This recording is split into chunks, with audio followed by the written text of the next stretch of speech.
परिस्थिति भी अनित्य है,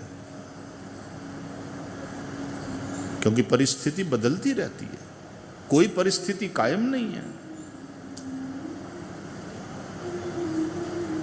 वर्तमान परिस्थिति ऐसी है कि आप बड़े सुखी हो। अब यहां से सुख दुख की व्याख्या हुई ना, उम्र के अनुसार, व्यक्ति व्यक्ति के अनुसार वो सुख दुख की व्याख्या बदलती रहती है।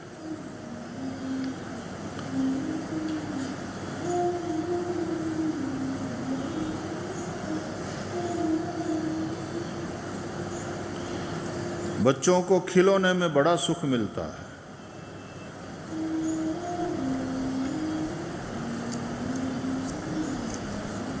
थोड़े युवा हो गए,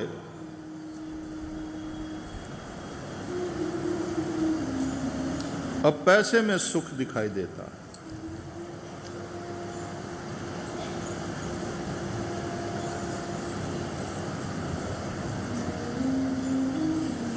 फिर ऐसा भी समय आता है कि त्याग में सुख दिखाई देता है, इसलिए तो आदमी त्याग करता है।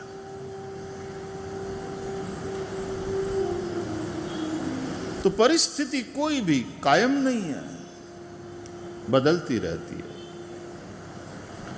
वर्तमान में यदि सब प्रकार की अनुकूलता है, आप अपने आप को सुखी मान रहे हो, तो उस परिस्थिति का भी सदुपयोग करो।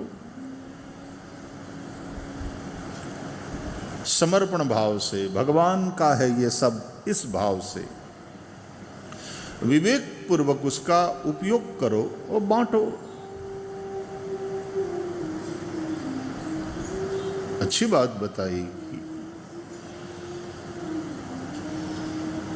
हैप्पीनेस को जब डिवाइड करते हैं तो मल्टीप्लाई होता है। सुख को बांटो, वो बढ़ता है।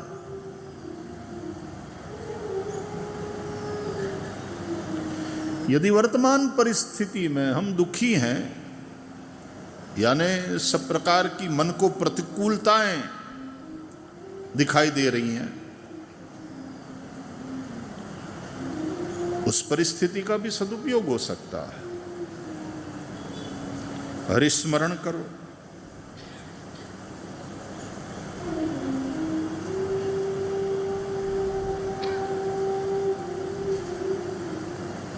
श्रीमद् भागवत में अष्टम स्कंद में ये बात कथाओं के माध्यम से स्पष्ट समझ में आती है।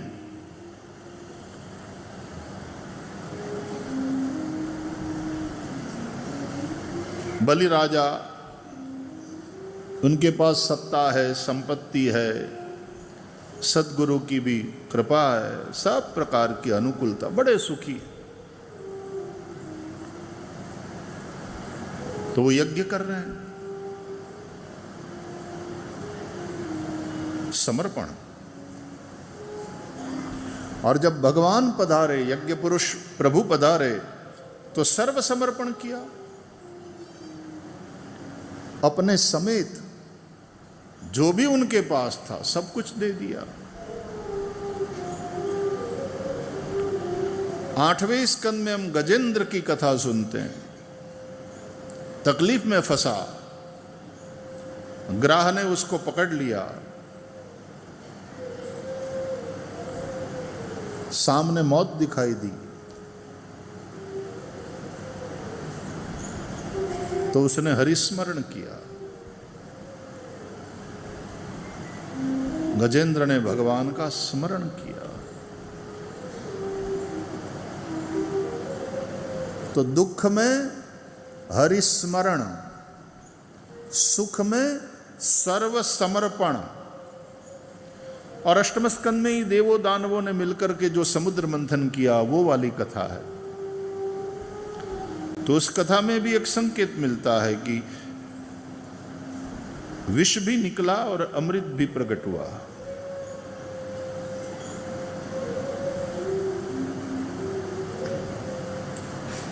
और दोनों में देवताओं ने श्री हरि शरण ग्रहण करी। विष निकला तो भी भगवान की शरण में, अमृत निकला तो भी भगवान की शरण में। क्योंकि कभी कभी सुख दुख दोनों साथ में होते हैं।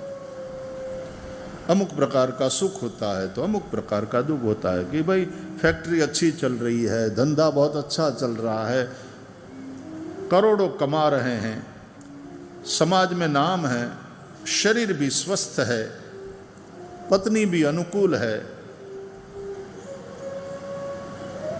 तो कहते हैं बस एक बात का दुख है, संतान नहीं है। जैसे राजा दशरथ,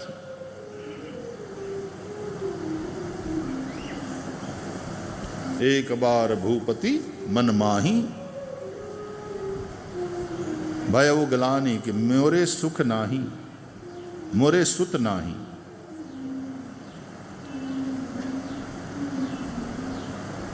अच्छा, कभी ऐसी परिस्थिति में संतति भी है, लेकिन संतति बिगड़ैल है।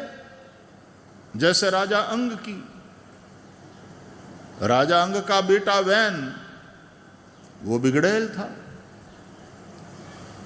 तो सुख दुख साथ में। और याद रहे, संसार में 100% सुख जैसी कोई चीज ही नहीं।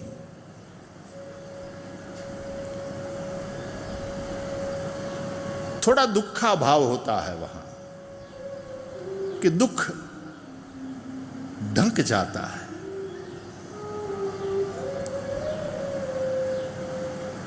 थोड़ा सा दब जाता है, थोड़ा सा मर नहीं जाता, क्योंकि संसार है ही दुख रूप। असारः खलु संसारः दुख रूपी विमोहकः। और ये जो अपना स्वरूप है वो आनंद स्वरूप है।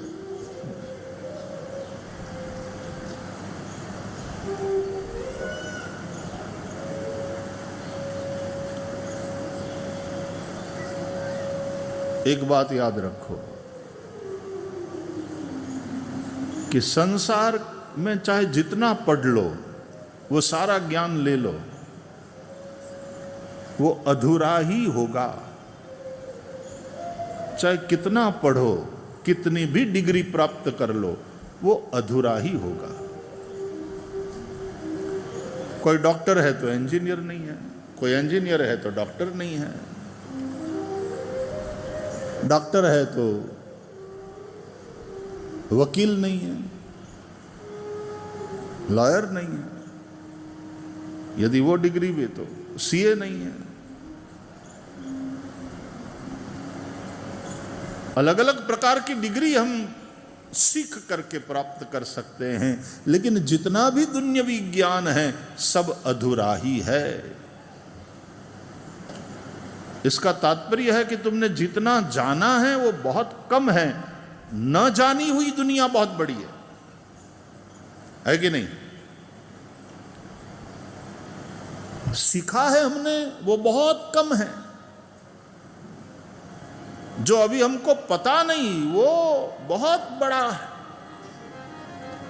तो संसार में हमारे ज्ञान से हमारा अज्ञान बहुत बड़ा है।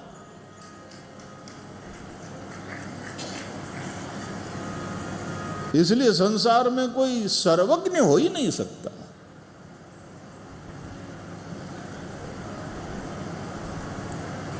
जितना भी संसार के विषय में जानोगे, सीखोगे, अधूरा ही है।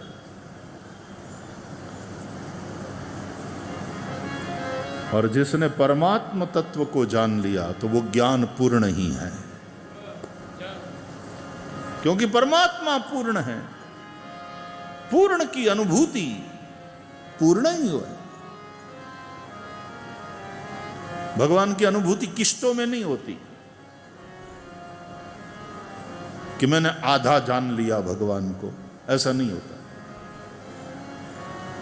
जब जान लिया तो पूरा पूरा, क्योंकि वो पूर्ण है। पूर्णमदः पूर्णमिदं पूर्णात् पूर्णमुदच्यते पूर्णस्य पूर्ण मादाय पूर्णमेवावशिष्यते। पूर्ण का ज्ञान पूर्ण होता है। संसार अपूर्ण है, चाहे जितना जानो अपूर्ण ही रहे। इसलिए शास्त्र कहते हैं कि तुम उस एक को जान लो जिसको जानने के बाद कुछ भी जानना शेष नहीं रह जाता, और बिना जिसको जाने जितना भी हमने जाना है सब अधूरा ही है, वो न जानने के बराबर ही है। साध्वी जी ने एकदम विस्तार से वो वाली बात कही, तुम उस एक को जानो जिसको जानने के बाद कुछ भी जानना शेष नहीं रहता, पूर्ण।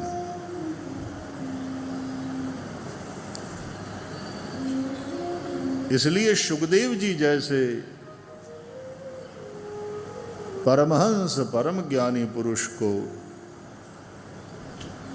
अपेत कृत्य कहते हैं, कृतकृत्य। अब कुछ करना बाकी नहीं रह गया, पूर्ण कृत्य है, कृतकृत्य है।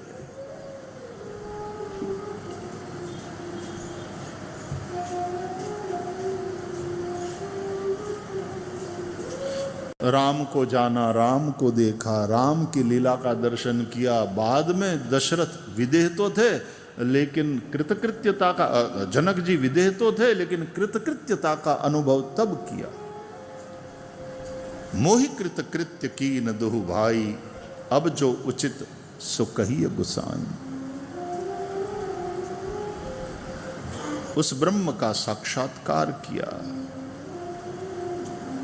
तब पूर्णता है, तब कृतकृत्यता है।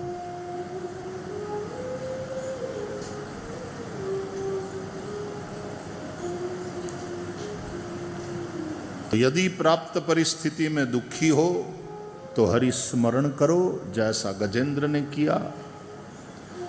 यदि प्राप्त परिस्थिति में तुम अपने आप को सुखी समझ रहे हो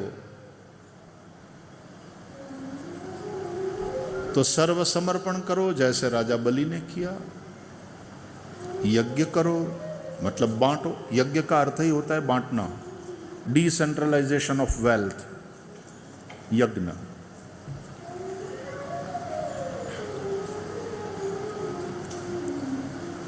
और सुख दुख दोनों हैं भगवत शरणागति, हरिश शरणम। सनत कुमार परमहंस हैं, और हमने चर्चा करी ना कि सनत कुमार जैसे परमहंस भी कोई मंत्र का जप करते हैं, और उनका मंत्र कौन सा है?